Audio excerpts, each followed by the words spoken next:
Hello and welcome to the TV room. David Bradley here. So, I have a bit of a surprise, and even I am kind of surprised at the surprise, because I've been trying very hard not to find things, but on occasion, things find me. It's funny, I'm just looking. Oh, I see what that is. Okay. So, I've been testing the microphones, as you know, because things have not gone well with the microphones. At least they didn't when I was testing the VIC-SWITCH. But now, this is different. So what I'm going to do, because I can, and I think it will work, and it will be fine, I'm getting up. I'm going downstairs, and I'm going to come back with a surprise. As I say, I've been doing very well at not getting surprises, but things happen. Things happen. They do.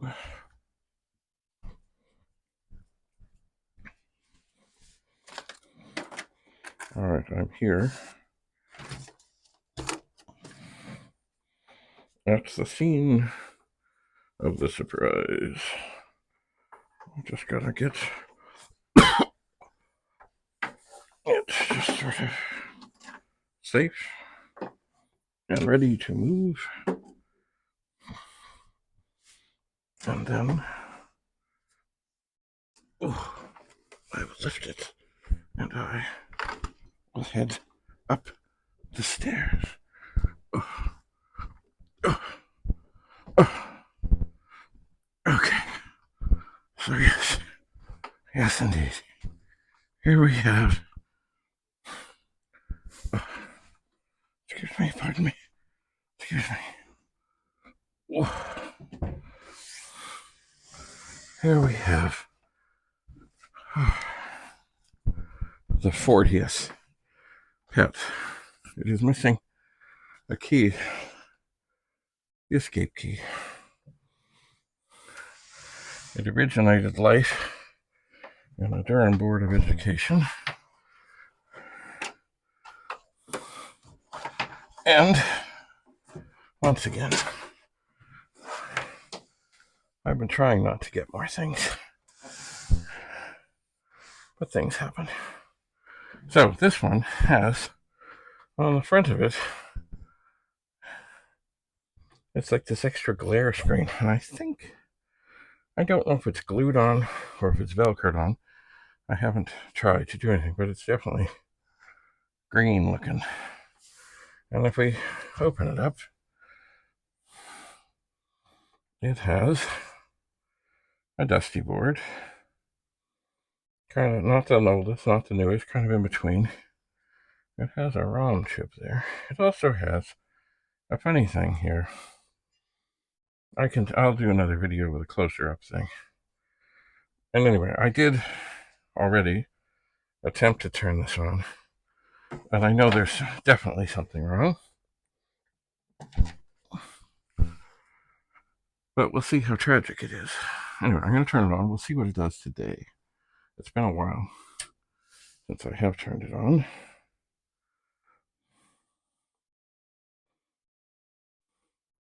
Okay, so I don't know if you can see that, but the screen is filling with all kinds of weird stuff.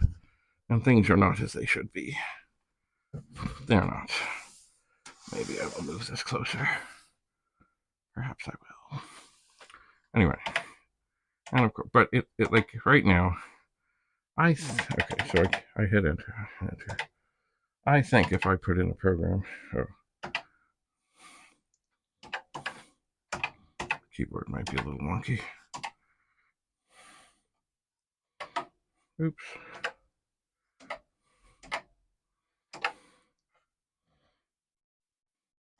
Okay, fine. I think it would probably do something of what I wanted to do. I've just put it, well, I'm not sure what happened there.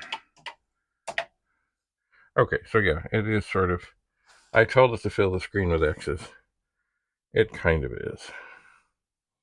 Well, it's got P's and X's and things and stuff. So what I figure, and of course the characters are coming up all wrong. And I think I got an extra L. So that, I mean, there, it kind of listed the program, but it doesn't look right at all. But if I run it, still there. So I think it's screen RAM.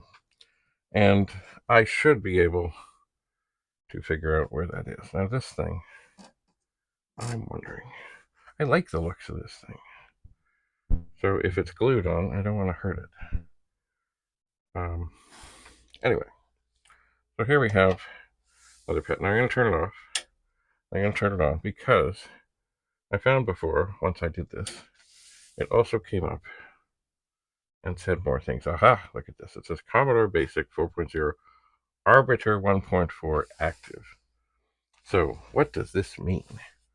Well, the Arbiter, spelled incorrectly here because of the weird RAM things going on, it was a system made by batteries included. And like many, many, many, many companies, especially around Toronto, a lot of people were making things to allow you to connect a whole bunch of pets to a disk drive or a printer, or both. Actually, typically it was a bunch of computers, a disk drive, and a printer, because disk drives were expensive, printers were expensive, and in a classroom setting, you didn't need like 8 dual drives for 8 computers. So, where I went to school, which was Northern Secondary School, as I remember, they typically had groups of 6 where it was like 2 here, 2 here, 2 here, all back to back.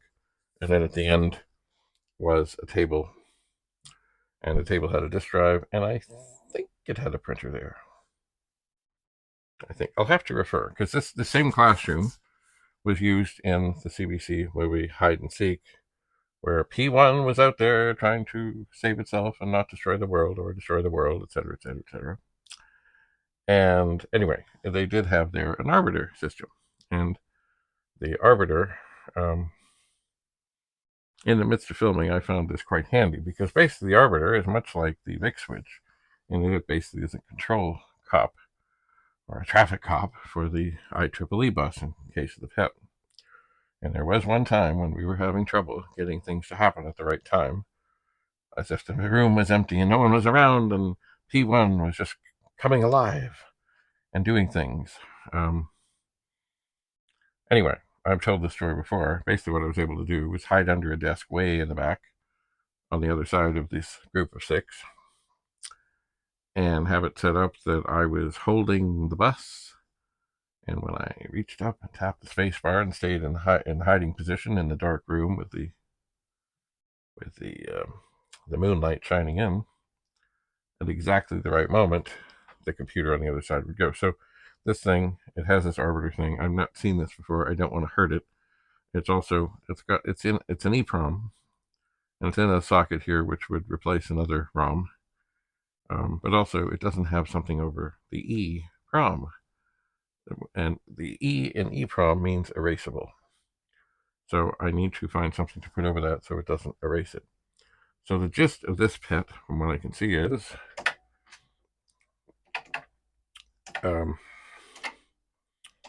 there's a bad world of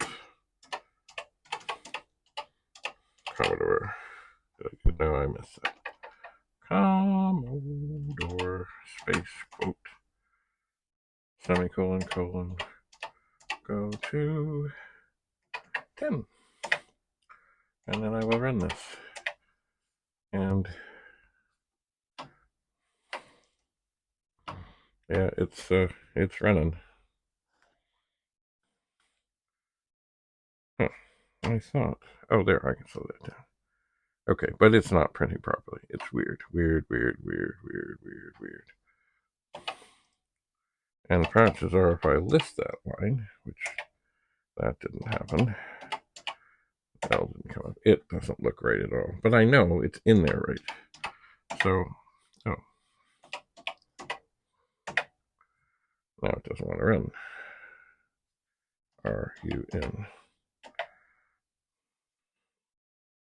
Well, anyway, I'm figuring the machine is not terrible, but it has screen RAM issues.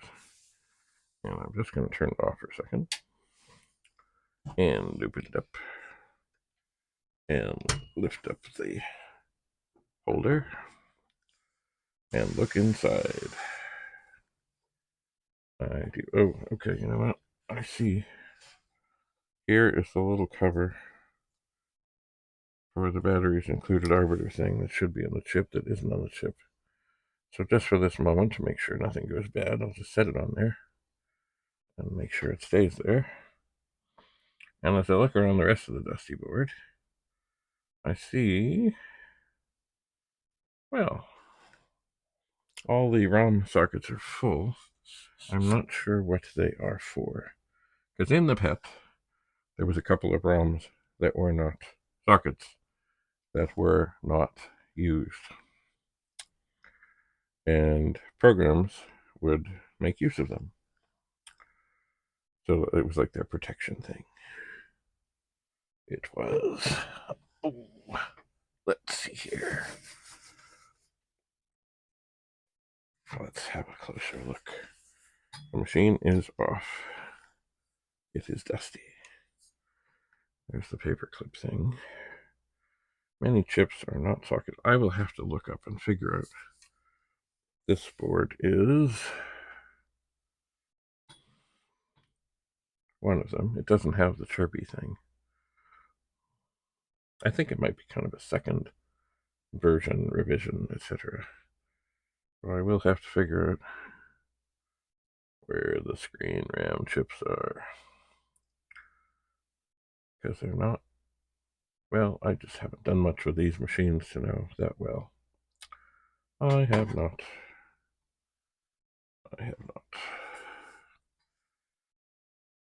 Anyway, so the 40th PET. Indeedy-dee-dee-doo. And it is a 4032. It's a bit bashed up. Of course, it's been in an educational setting. Which means that, you know, things happen. Oof. They do.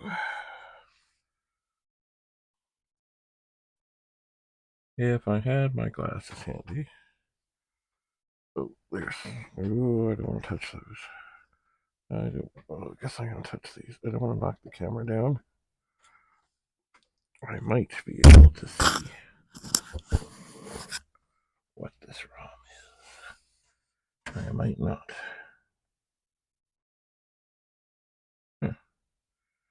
I don't know. I just don't know.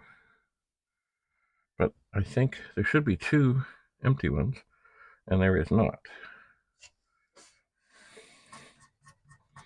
Well, everything is quite dusty. One of them says R112.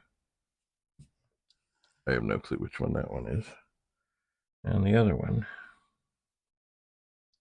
I'm just not sure what it is. It may say, I don't know. Anyway, I think what maybe I'll do now is move things so we can have a better, closer look inside. So, welcome to the 40th PET. Stay tuned as we'll look deep inside. Bye for now.